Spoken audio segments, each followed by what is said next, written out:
नमस्कार मित्रांनो. आजचा विषय आहे आपला प्लास्टिकमुक्त भारत आरोग्यपूर्ण जीवन. तुम्हाला एक विचारू का? अशी कोणती वस्तू आहे जी सगळीकडे असते, जसे की भाजीच्या पिशवीत, पाण्याच्या बाटलीत, खेळण्याच्या बॉक्समध्ये, डब्यात, पण ही वस्तू आपल्या मातीला, नदीला आणि अगदी आपल्या शरीरालाही हानी पोहोचवते?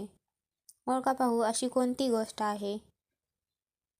ती वस्तू म्हणजे प्लास्टिक.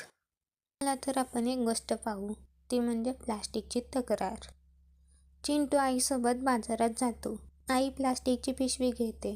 चिंटू विचारतो, आपण कपड्याची पिशवी का नाही आणली? आई म्हणते, घाईत राहिलं रे. त्या रात्री चिंटूला स्वप्नात प्लास्टिकची पिशवी बोलताना दिसते. ती म्हणते, माझा वापर लोक फक्त सोयीसाठी करतात. मी विघटनशील नाही. नदी समुद्र प्रदूषित करते. पिशवी. तिने सांगितलं की माझ्यामुळे प्राणी मरतात, माणसं आजारी पडतात. चिंटू घाबरून उठतो आणि ठरवतो, आजपासून प्लास्टिकचा वापर बंद. माहिती. प्लास्टिक वापरणं का वाईट आहे? हे शेकडो वर्षापर्यंत विघटित होत नाही. नदीत समुद्रात गेल्यावर प्राणी गिळतात आणि मरतात. जाळल्यावर विषारी धूर श्वासाच्या माध्यमातून आजारांना कारण ठरते. माती खराब होते.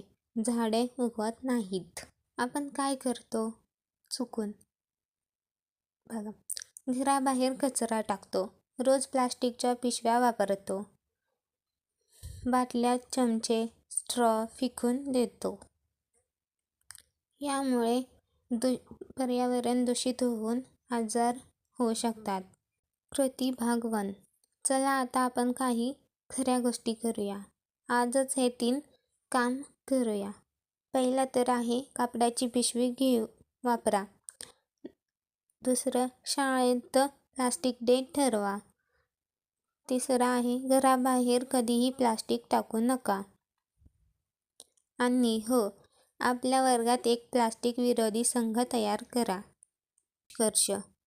निष्कर्ष असा निघतो की मित्रांनो, तुम्ही आणि मी जर सवय बदललो तर आपली माती, नद्या, हवा सगळी स्वच्छ होईल.